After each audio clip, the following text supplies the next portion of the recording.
Evening, Rockin' Music Reviewers. I'm your host, Jody D, coming at you with a little or with my main man, Draven Crow, coming at you from somewhere in the backwoods of Alberta, and we're coming at you with a new review this week. We got a classic punk rock album that we're going to review. Um, some of you might know it, some of you might not, but I'm just gonna hand it over to you real quick, and maybe explain to me maybe the first time you heard this album, or what comes to mind on that era of when you first heard this album, Draven Crow. Yes, yes, yes, yes. The Punk and Drublic, man. What an album. Released in 1994, if everybody's not familiar.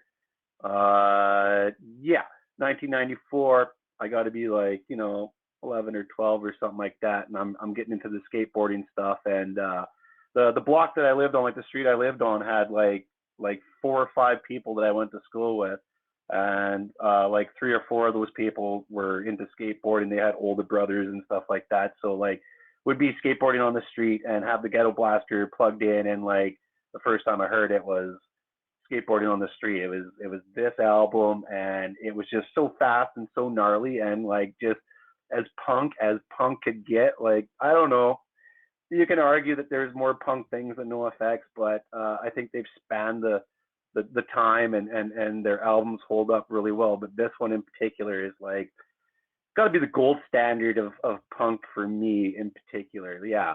So I'm like 11, skateboarding, got the NoFX in. It turned me on to a whole bunch of different albums too, like watching skateboard videos and hearing NoFX and Pennywise and Anti-Flag, Black Flag, all this other MXPX, all this other crazy punk stuff. So honestly, NoFX was my introduction to punk music in this form, like real punk music, not like I'm Green Day and I'm the Dookie album from '94 style of punk music, which was still punk in its own right.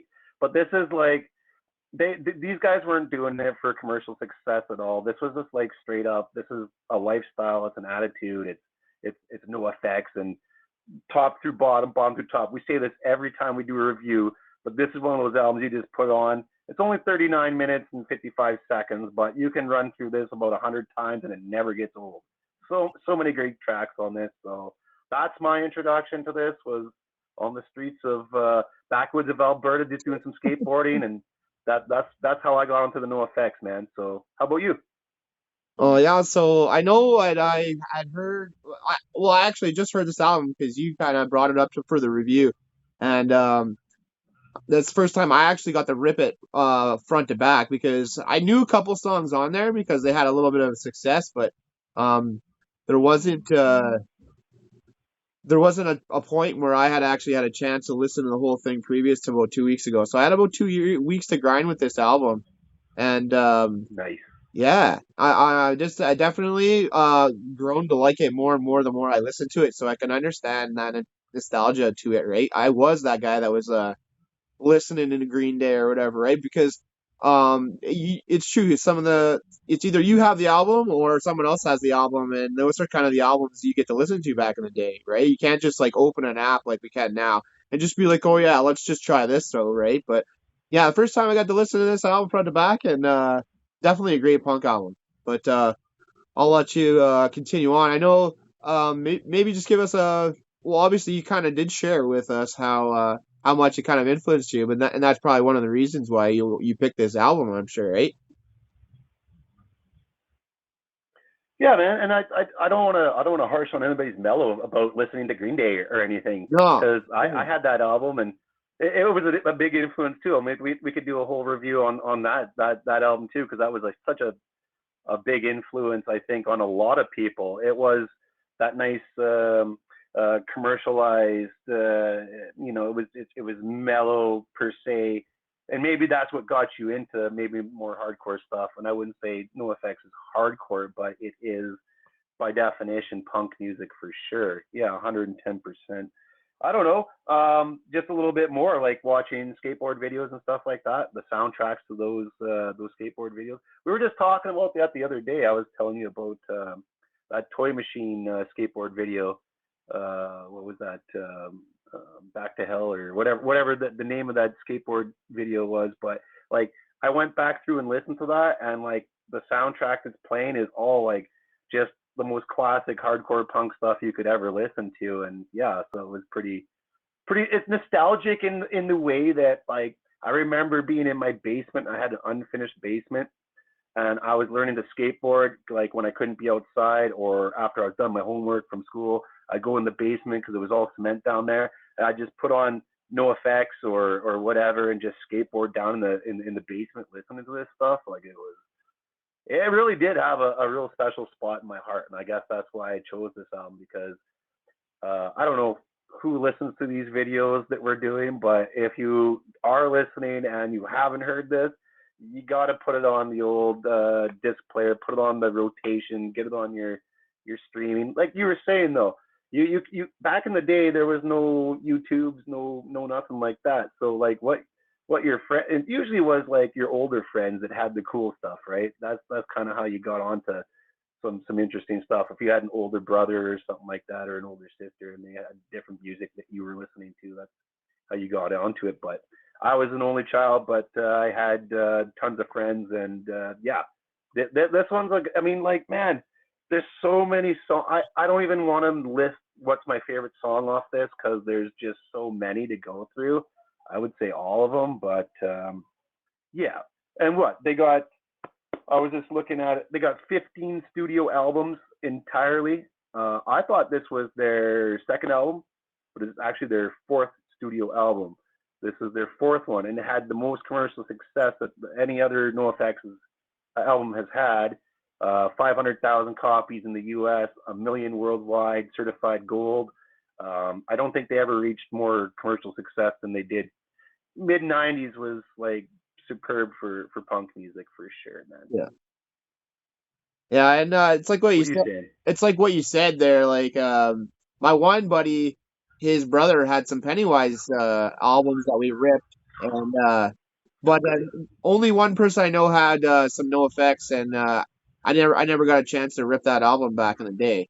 But you can definitely tell the influence on that album. I don't even think we mentioned what the album was called yet, but maybe I'll let you do that and throw down because you started talking about some of the success of the album and everything. I think you got any more facts? You got stats to bring out for Yeah. that? Well, I don't have too many more facts about this, but the album name, I guess we should say, is Punk and Drublic, Punk and which Drublic. is a little play on words. Way to go. Yeah, My man Fat Mike here is obviously the lead singer, and he also is producer on this particular album. And for all people that don't know, Fat Mike eventually started something called Fat Records. So they switched off another label and started their own label, which made it more easy for them to produce music, obviously. But I think this album is. I know we were talking about this earlier, and don't quote me out there, but I'm pretty sure this is an Epitaph record, if I'm not mistaken. I think they switched over to their own label there a little bit later on some of the later albums, but this one I think is Epitaph, but I could be wrong. if he's What wrong, else write have it I in the got here? comments.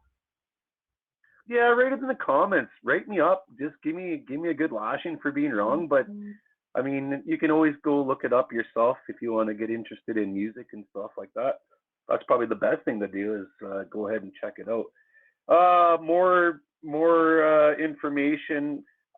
That's really all I got. 'Cause, you know, if we do a whole like NoFX discography, like all their albums, I mean, we could get into a whole bunch of different neat things. But I think if we're just reviewing this particular album, that's really about it. This album just gives me the warm fuzzies inside. It's just such a great punk album, and you don't hear albums like this anymore. In fact, and so I was looking on the interwebs, and people are saying punk music is dead. You know, there's no punk music out there. I think there's lots of great punk music out there. It's just probably underground, and you're not hearing it a lot. It's not finding your algorithm on your YouTube, so you got to really dig down deep and try and find it. But I will say, punk music like this album, you'll never hear this the same way this came out in '94. It ain't gonna happen. So If you want to go down some real hardcore punk music, reality, truth, purist stuff, then I think NoFX, punk, and drublic's where you got to start. I'm just yabbering about. So Anyways, go ahead. so yeah, no, this we're kind of talking about. Would you say that this was your first intro kind of band to punk music, or did you have another Yeah, band that you? Did you have another well, band it before was it this? was yeah, it was this album, and I think Pennywise is About Time. I think that came out in '94 as well.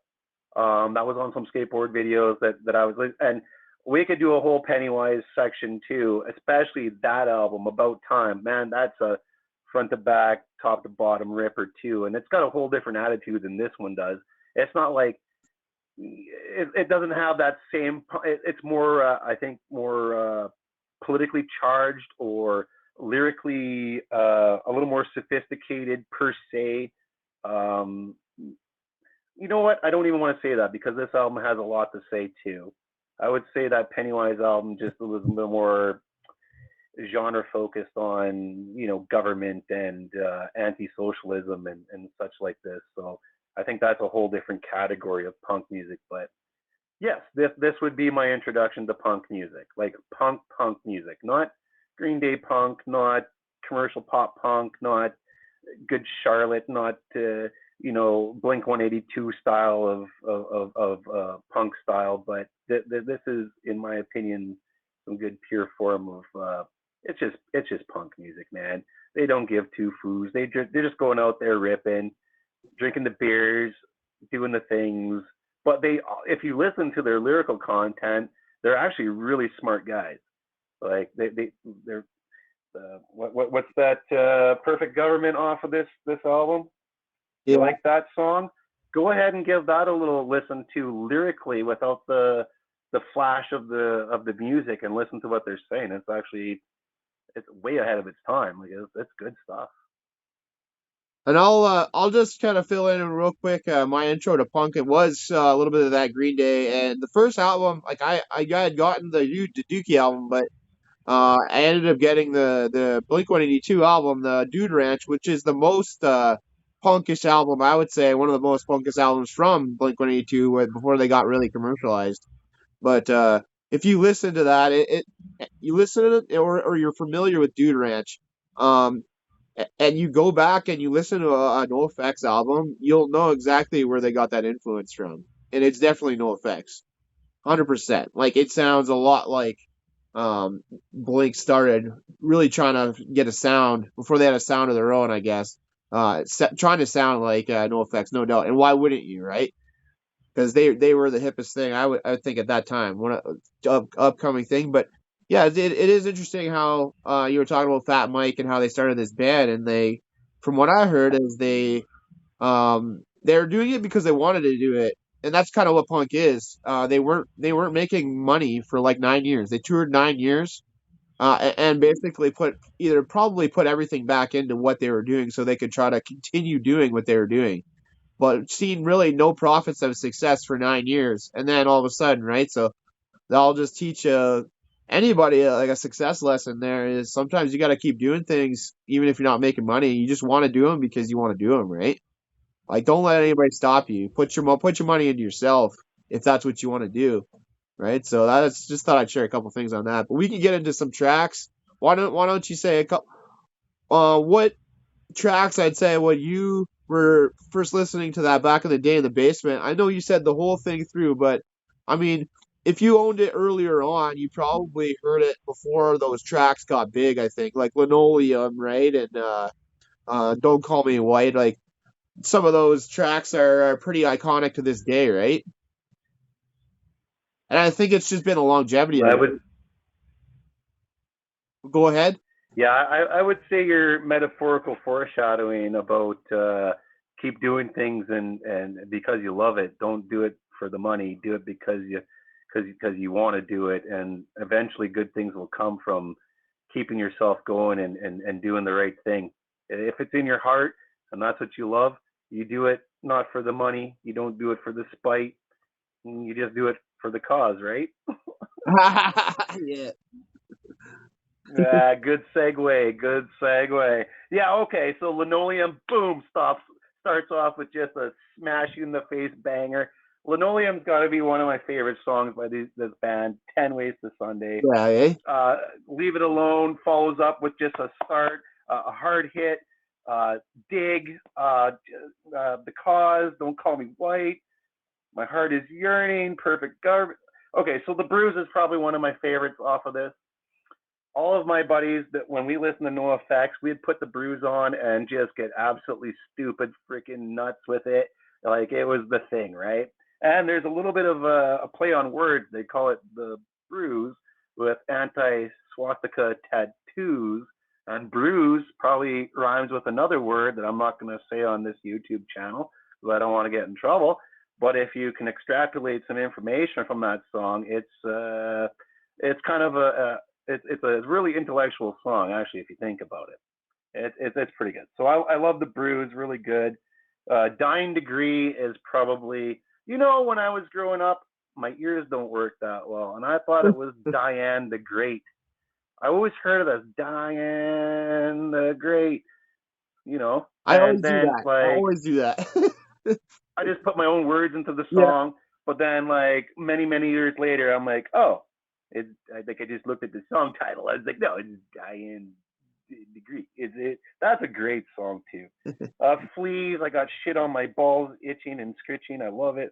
Oh, you like Lori Myers, right? You really like that, Okay. and we're going to talk about that second verse and how we think that's like is it a different vocalist on there or what? So let me give you my tracks because, like, obviously, like Yes, you grew with this I just listened to the album whole over the album. years, right? So you have a little bit different of a view from someone who I just listened to it a couple like for 2 weeks, right? So when I first heard it, and usually with albums that I know have big hits on them, um, or ones that I've heard before, or that I know that maybe were the singles, I try to like take that out of the album itself almost and try to evaluate the rest of the Yep, album because uh, those ones great plan. those ones I've heard before and those ones already have success. Okay, let's hear the rest of the album. So usually when I Yes, try to pick a song that really stands out to me in an album, it's usually not the success or the single songs, right? So my first week taking out those songs, Dig was my first choice. Probably like the song I like the most, right?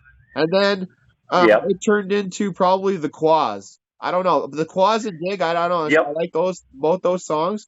But also all the little nuances and the different segues into different style songs definitely caught my attention with this album just because it always keeps you on your toes. You're like, well, what is that? And they're just singing funny songs. Like they're comical people, so they enjoy just adding a little bit of stuff in between songs, and that's what keeps things interesting. But all in all, like the album has a couple flow songs that flow into each other, so you don't realize that this is the next song. And some of the songs are short, so they just kind of mesh together, which is cool.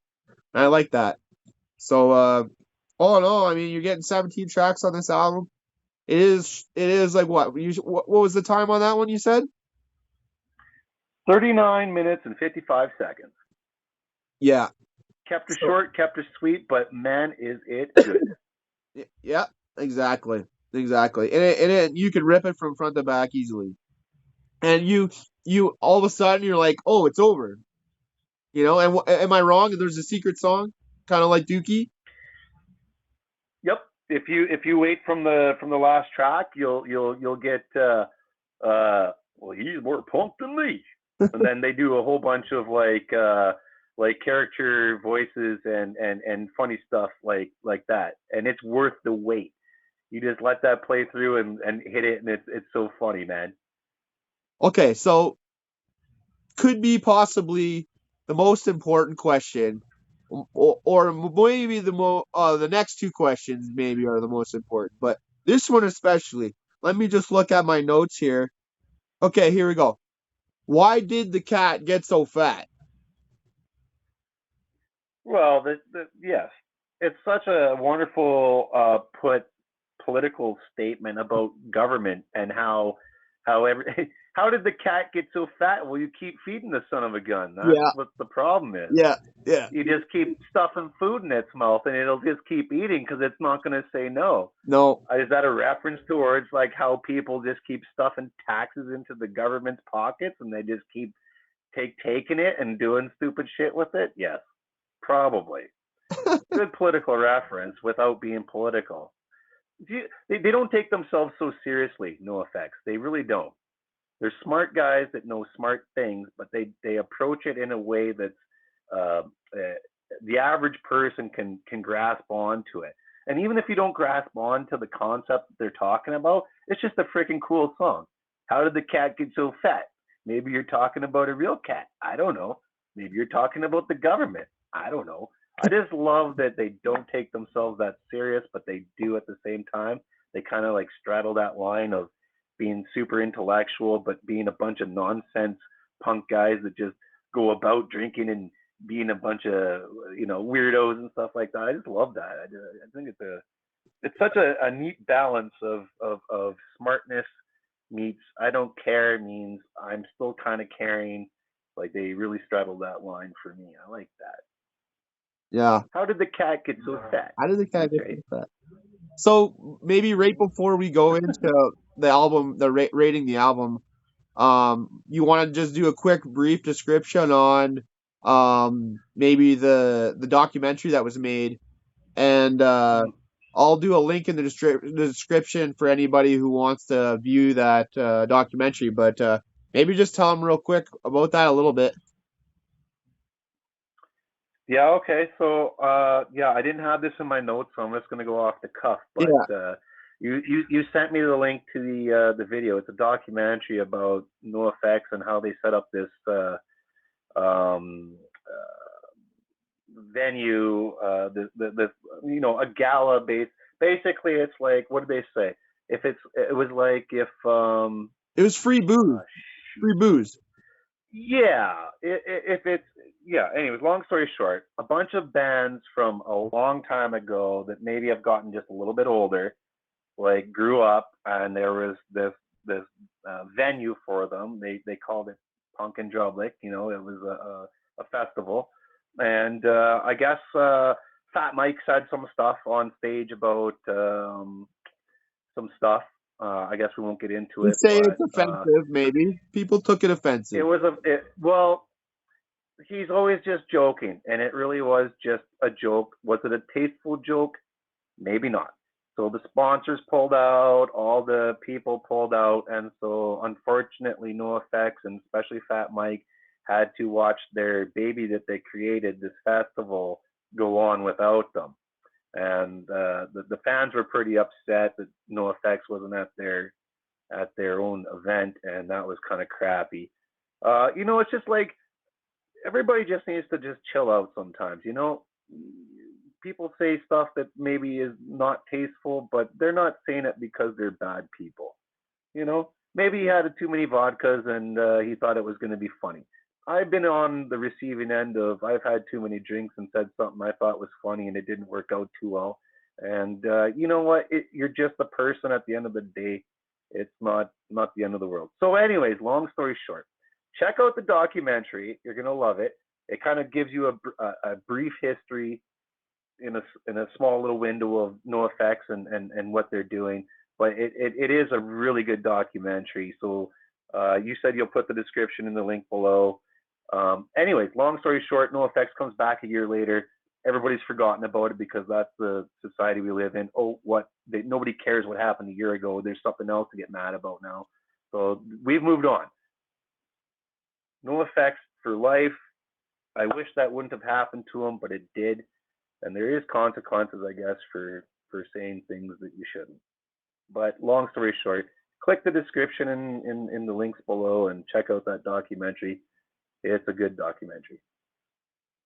Yeah, and I'm going to do a couple more links in the description because there was that other song you were talking about, second verse, which I think it is just Fat Mike singing a little bit higher pitched or something, but it sounds like it could be a female. But in a couple of their concerts, There, I think there's two live performances. They have girls step in and do this verse, and I might be mistaken, but I thought it was a cover song, but I could be wrong about that.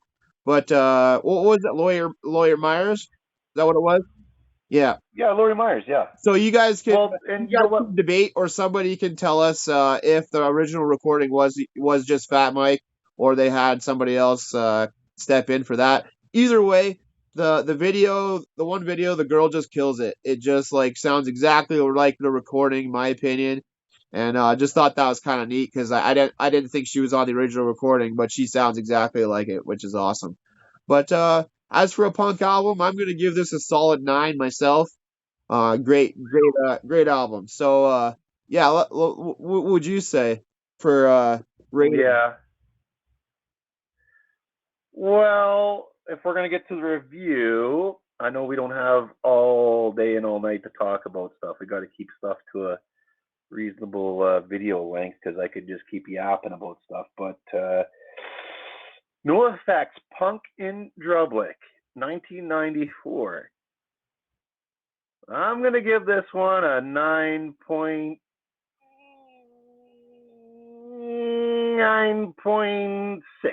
I'm gonna Ooh, give this a very high punk review at a 9.6. damn near I perfect, as can't you give it say. a darn near's perfect. I can't give it an 11 out of 10 like I did the Sublime album, but this is a 9.6. It'll never get old to me. I keep getting older, and this album stays in '94. And I every time I hear it, it just takes me right back to that time in my life. So albums are all about place and time, in my opinion. And this one will always be in a special place. So yeah, 9.6. Right on. I know that's exactly right. I think albums bring you back into a place and a time where you were before, and yeah, that's great, great words. So, yeah, I don't know. You got any final thoughts you want to share? I'm uh, I'm just Yeah, well, yeah. Go ahead. no, go ahead. Sorry.